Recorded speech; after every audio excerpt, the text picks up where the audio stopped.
All right. So, if you guys watched the episode last night, this was like, this is where we start to get into it. So, we start off, this is day 9. All right. Now we have Nicole and Chris, and they go, to like a place to meet the dogs and everything. And it was like the proper introduction. So, thankfully there were no, what do you call it? What was his name? Oh God, from last season where we had Alexis and was it Justin? Remember the whole debacle with the dogs and the biting and stuff like that. So at least there was a proper introduction with the dogs this time. And she's already calling herself like their pet mama and stuff like that. She keeps repeating it. Like she really wants to let him know, like, hey, I am in this. I'm even in this with your dogs, like the sacrifice I've made for you. And you know, the dogs are like, basically they're in Chickasaw. The word going to town on Jumpaya, so that's what I think of on Jumpaya. Those dogs were going to town on those pillows, honey. I was like, oh my God, that is so disgusting. I mean, I know it's natural, but it's gross. I wish they wouldn't have filmed that. I hate to see that, especially on a pillow, because now I'm thinking, okay, now you don't clean those sheets but once a month, and maybe they're getting a little bit of stuff on those sheets. Gross. Whether they're fixed or not, I don't know. It's just disgusting. So all right, so Dominique and Matt, so they go to her place, and he's acting like kind of awkward, and he's just kind of standing there, and she expects him to kind of like walk around and stuff like that. But in all fairness, she's not really giving him the tour. She just got that, that kind of like passive aggressive smile that she always has plastered on her face. And he's still upset basically because of what she said when they went to his apartment, right? And rightfully so, a little bit. I mean, I can understand he's a little bit sore about that, but just as a human being, but and he feels like he's been trying, but she just is basically she just doesn't like him, right? She's not into his personality, and he can feel that. And I'm just feeling like, I think that they had chemistry in the beginning, but the nail in the coffin probably, he's not the type that she wants. She wants more of a Bubba, get in the swamp, catch some catfish with your hands and stuff like that. He's not that type. But I think the nail in the coffin was when she saw his place, or where he's staying, and it just doesn't make sense, the whole living situation. But we'll get into that a little bit later. But yeah, he told her, he was like, she's like, you're gonna look around. He's like, well, you didn't explore my place. So that was, it was just like, it was the end of the end. And we'd already seen all these upcoming previews and stuff of her walking down the hallway with a box in her hand and stuff. I'm like, oh my God, is this going to be the week? So now we get to Clint and Gina. So Clint goes to visit her place, and she sits down and she basically lets him know, listen, I'm not moving in. I don't feel comfortable. I don't want to be forced into it. She's still upset about the whole athletic woman comment and everything like that, even though she started it. Let's be honest, right? She started that. And I feel like he's still in it. He's still trying, even though like I've never been a big fan of Clint. I still think outside of this experiment, he's not the kind of guy that I would want to hang out with. But he's starting to look a little bit better more and more each episode, because it's looking like it's all on her, right? So Jasmine and Aris, they go to her place, and he's looking around, and he's like, oh wow, he's like getting to see a little bit more beyond his lack of attraction for her. He's getting to see her as a human being, and I think he hasn't really taken the time to really try to get to know her. And he sees all of her pageants and things like that, and she's giving us the breakdown of the different kind of pageant circuits and what levels that you can win and stuff like that. And she's obviously very, she's very passionate about it. And she also introduces him to her little dogs and stuff like that. And he's not really a dog person. He explains that he had a bad experience when he was a kid. He got bit, and yada yada yada. So he does pick up that little puppy though, because she's a breeder. So she had her little puppies, and it was cute. He had a nice little moment with the puppies. As much as I love Jasmine, I can't say anything wrong about her. But I gotta say that the whole dog breeding thing, I think that's a bit much going into a marriage. I just think it's a bit much. Unless you get someone who for sure is like an absolute like extreme dog lover, and you don't know that you're necessarily going to be set up with someone like that, right? So that's a little bit of a gamble that she took. But anyway, that's her life. And so Kirsten and Shaquille. So he goes to her place, and we're like, okay, well, okay, is this the Airbnb? Like what is going on? This girl has nothing but a bed and a duvet cover and a closet full of clothes that look very let's say the closet looked very well lived in. All right, that place was, it was beyond, because she says, yeah, like everything really clean and everything. He walks in that kitchen, he's looking around at the walls, and he's like, I don't see anything like this. I mean, it was barren. And I'm like, come on, Kirsten, you're not going to convince me that you're really living in this place. Nobody lives like that. She didn't even have a nightstand, for God's sake. She didn't even have like a milk crate or something, up against the bed. Sometimes, like when you're roughing it and you got to, have something by the bed, just like to, put your little, like your phone or your little personal items and stuff that you want to have by the bedside, medications or something. Nothing. That is, she can't. How can she be living there? Okay, listen. I'm not in her business, but I'm not convinced that she lives there. I'm just not convinced. And we've caught on some previous seasons where we suspected people were living in Airbnbs or Verbos or whatever those things are called. But this for sure. This cannot. How can that be her place? Come on now. And he goes in the closet, and he doesn't like the closet because he's like, oh no, everything's got to be organized and stuff like that. Because when she went to his place, he has his sewing stuff. He has all his family's pictures on the walls, and you can see who he is and what is important to him in his place. And I'm not saying that I have anything against the minimalist look, because that is it's very popular here, especially in the part of the country that I live in. They're kind of into that, Scandinavian minimalist. But I didn't even see a coffee table. I didn't see like anything. She's like, well, I got a rug over there, got a throw rug. I'm like, that is not a lived in place. I am just sorry. So now we go back to Dominique and Matt. Oh, by the way, I forgot to let you guys, this is CT over the NYC Indian, and we're going to be reviewing Married at First Sight. It's going to be brought to you from an urban Native American perspective, mixed perspective, secular perspective. If you do enjoy the video, please give it a thumbs up, send it to your friends, subscribe, all that good stuff. So anyway, so she tells, so Dominique tells him that she just doesn't want to be there, basically. And, so they're in the car. So then he starts to mention about, like how he was feeling about how she didn't say anything to him about his dogs.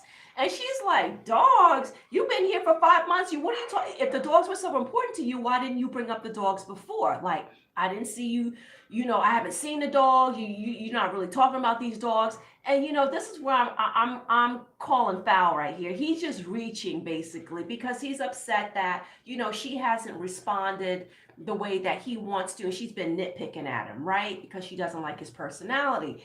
And he's like, this is, they're a priority in my life and stuff like that. And he's hurt that she has shown a lack of interest. But I'm like, I mean, and her response is like, we got other things to worry about than the dogs. And I have to agree with Dominique on that one, right? So now it's time for all the couples to move in. And so we start off with Clint and Gina. And she feels forced, like she has to be there, right? And so she's not very happy about that. And then Dominique and Matt, not that she's completely moved in, but she's gone to the place, right? So Dominique and Mac, they start, they should be unpacking, but she decides that she's not going to unpack. And he's feeling rejected. And, she's like, well, you know what? I'm just not feeling it. And I'd rather be taking a bath. And I said, you got to kind of work at it. This is the whole point. You're not necessarily going to get someone that's going to have every attribute that you want, but this is a blind experiment, right? So doesn't that mean you need to at least like take a little bit of, you got to do a little something. You got to put a little bit of effort forward. It's not like he never disrespected her or anything. He just, he just doesn't have like the adventure qualities that she likes. And, she wants a little bit more of a, different type of guy, but you're not going to get exactly what you want. Why sign up for a blind experiment if you just, it would be different like if he just disrespected her. I could totally see that. But just not moving in because of, he tells too many jokes you don't like and because he doesn't want to ride a horse. That to me, that is not enough. That is not enough. That's the whole reason that you're doing this, right? So, all right. So now it's time for Pastor Cal to sit down with the couples. And, well, or as I like to call it, bad advice time, right? Because Pastor Cal, he doesn't get the worst advice. He tries to get these couples to stay together no matter what, how terrible or whatever, when they're completely incompatible, when he knows that they shouldn't have been matched up together or not. But, he's a nice guy, but come on, let's be honest, right? So Aries and Jasmine. So he tells Dr. Cal or Pastor Cal that he is not attracted to Jasmine, though she's very attracted to him, and that it's taking him time. He can't open up, and he pretends to enjoy touching her leg. They're making small steps towards affection, but she's saying that, like, listen, I don't want to just be like only appreciate. I want to be, desired. I want to feel like someone that are thinking about and want to, like she said, yeah, I want you to rip my clothes off, like something like that. And he's obviously not there. Now, he has taken this, at least he's been a little bit, I mean, he has been honest with her. I will say that. And one thing she says to her, she says is like, I like that he is honest, even though, I don't want to hear it or whatever. And he has been honest along the way, which keeps him from being maybe as bad as like Chris from season 12, right? That nobody can top that little troll. He was just disgusting. But, I don't know. I mean, he's saying like, y'all matched me with what I needed. And then I felt like the rest of the sentence should have been, but you didn't match me with what I wanted. And you know how it is for a lot of guys. I mean, attraction can build, but that usually happens more so with women. It's not impossible, but I mean, that is dead in the water. It was dead from the jump, right? Because he just, he was in Jamaica. They're in a romantic setting. You got drinks flowing and stuff like that, and you still don't have there's no magic, there's no chemistry. It's not going to happen. Sorry, it's not going to happen. So Clint and Gina, now they sit down with him, and she starts telling him right away about his slender comment, right? How she didn't appreciate that. And I'm like, you know what? No. You need to go in the sequence of events, all right? You need to tell him about your comments first, and then how he basically, he came with the counterpunch, right? About, the slender athletic type. And then, and then he starts, she starts saying how she's not going to move in. And he's like, all right, so, are you in or are you out? Like, what is this? What are you doing? Is this your decision day? And she's just like, well, I'm going to stick it out, but I'm still not moving in for now. So he's like, all right, well, I don't want to force you if this is something you're that uncomfortable with. And, so they start talking about, or one of the things that they discussed in the conversation between Clint and Gina, she was saying like, he was saying, well, I was just saying about the athletic thing or whatever. And she was like, well, how do you know I'm not an athlete? And I'm like, girl, now come on now, Gina. Look, nothing wrong with being a curvy, thick woman. She's not, I wouldn't say she's plus size. I mean, she ain't fat. I mean, but she's definitely got she's got a little something to her. And that's okay. It's a lot of men that like that. Especially like if she's talking, she likes guys with dark hair and dark eyes and stuff like that. If she also says like with a darker complexion and we start getting to a different demographic, there's a lot of men that love the way that she is shaped. She got a small waist. You know what I'm saying? Like, so let's not an athlete. Where the hell do you have the time to be an athlete, Miss Entrepreneur, starting up all these businesses, right? All opening up these salons. She's not an athlete. That was the biggest lie of the episode. But you know what? He's not, he whatever. I'm going to move on from that because I thought that was very stupid. But so now this is day 11, right? So Nicole and Chris, their lease is up, right? And they're going to be, or it will be up in like, I think they said like, it's very soon. I don't know, a couple of weeks, something like that. But it's going to be, their lease is going to end right around the same time. Maybe there'll be like a 2-week overlap. So then he says that he has decided that it would be better if they renew their lease for 9 months. And I'm like, 9 months? Where are they doing that at? 9 months. I know you may get lucky and find a place that'll do a month to month, but 9 months, I don't even know where they're doing that. So was that like some arbitrary number that he came up with?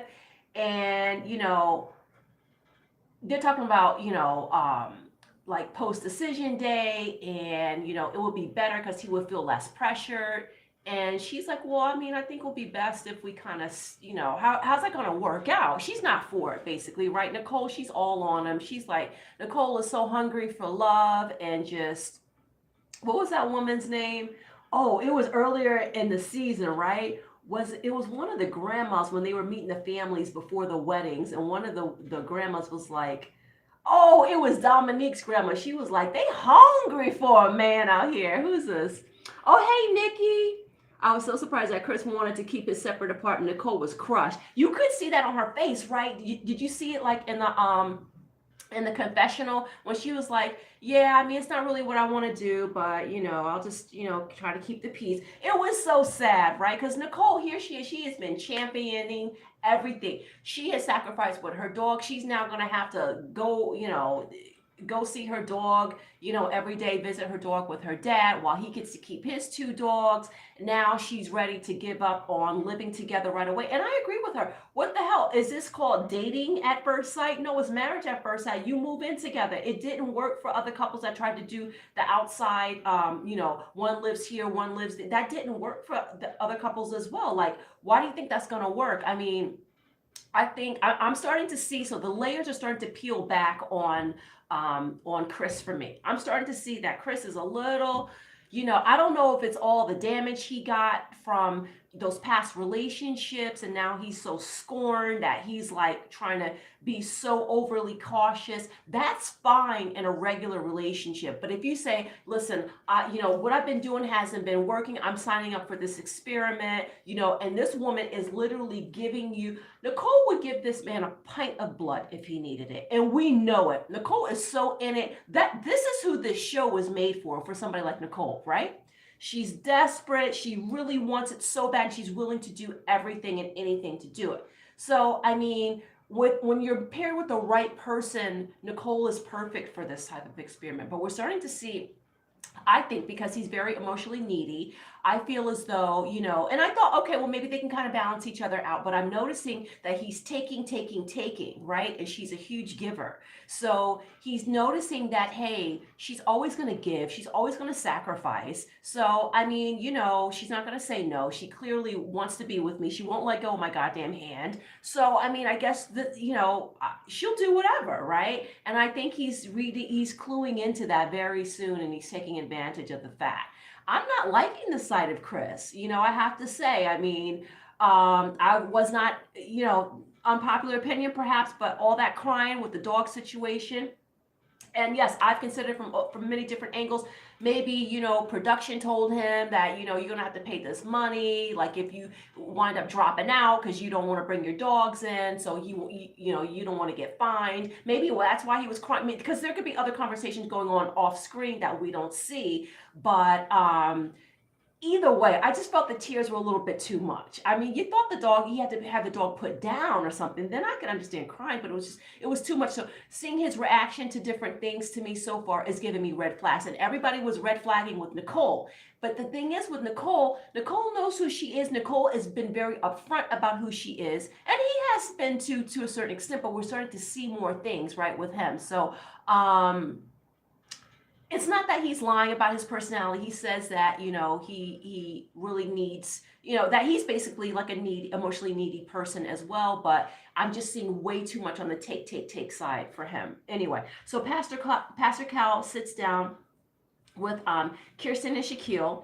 And, she's, talking about his joking and stuff like that. And, he's asking her about her attraction. And she was like, well, basically, I'm not attracted to the guy, and, she can't help that, but she just doesn't like who he is as a person. And Shaquille, he has those eyebrows. He's got those nice eyebrows, right? And he's like looking over at her like, he's taking notes, right? He knows I think he knows that this also is dead in the water, and he's just not gonna be able to convince this woman, to get close to him. She won't. I mean, even to this point, she hasn't let him kiss her or anything like that. She just, the chemistry is gone. It's just gone. So, or I should say, it was never there.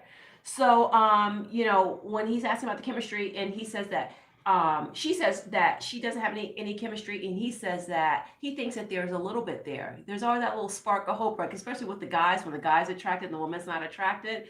But I just, yeah, I don't know. I don't know. She just,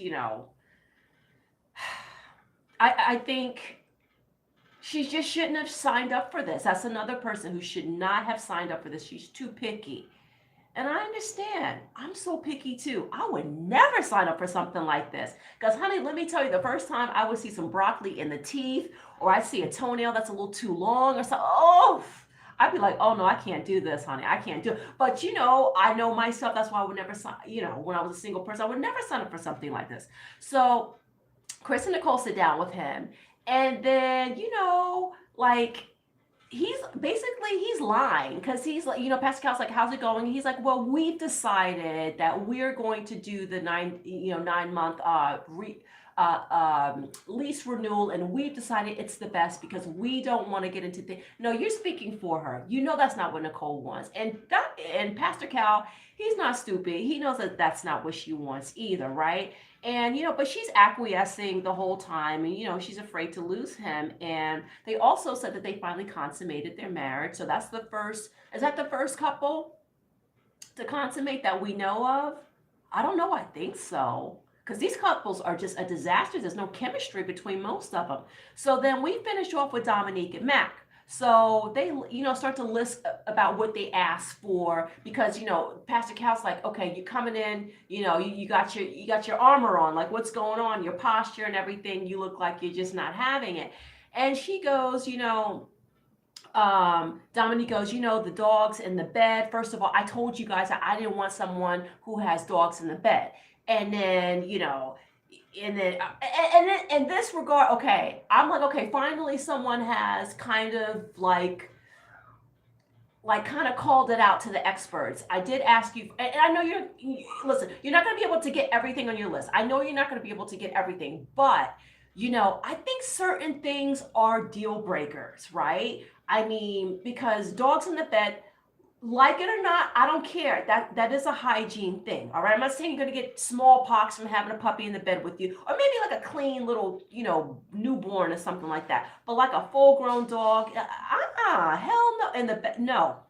You have to be able to adjust certain things like that. And I think that was one thing that Mac was upset about with Dominique, was that, her saying that she would never tolerate having a dog in the bed. You people who like to have dogs in the bed that are dating people have to realize that that is something you possibly will have to give up. Now, if the person is okay with it, then all's great in fairy tale land.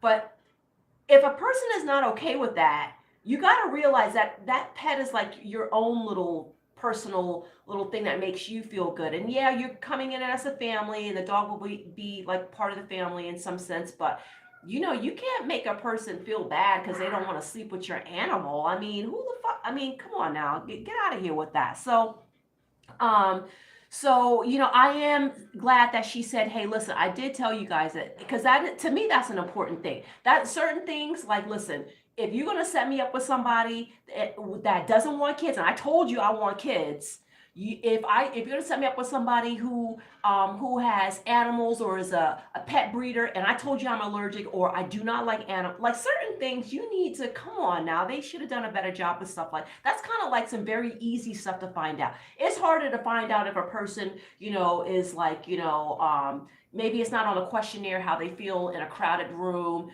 with or something, and maybe that person has anxiety and you wouldn't know. You find that out later on. But a dog sleeping in the bed, that needs to be on the application on the first page, because a lot of people are very crazy about their dogs, and they have those type of relationships with them. So then and Pastor Cal, and then he's like, yeah, and I said that, and you guys gave me someone who's so adventurous and stuff like that, and I'm an introvert, and I wanted to be paired with someone who's a little bit more outgoing, but this is too much, right?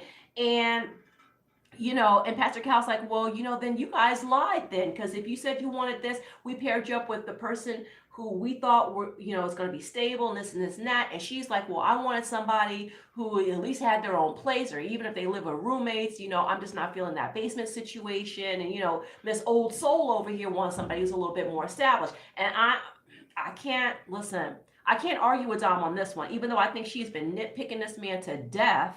I feel like she hasn't given him a chance. I feel like he is a good person, but let's say if I'm in that situation and everything else is good, but we don't share some of the same activity, things like that, right? Okay, all right. And then you don't live in your place.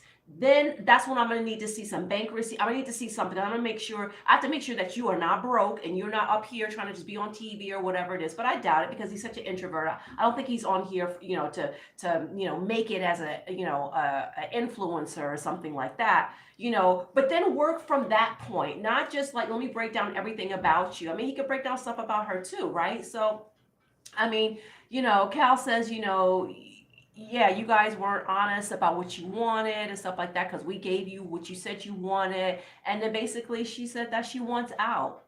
And I think next week is finally going to be the episode that I've been waiting for all season. I've been waiting for this, and we'll see. And I did watch the after party, and I don't usually watch that, or this season I haven't been watching it, but it's interesting because both Dom and Clint were on the episode of the after party. And when they ask her questions about her marriage, she seems like she's not even trying to act like they're still together. And I don't know how like far apart the after party is filmed from the actual episodes, but she doesn't even look like she was pretending.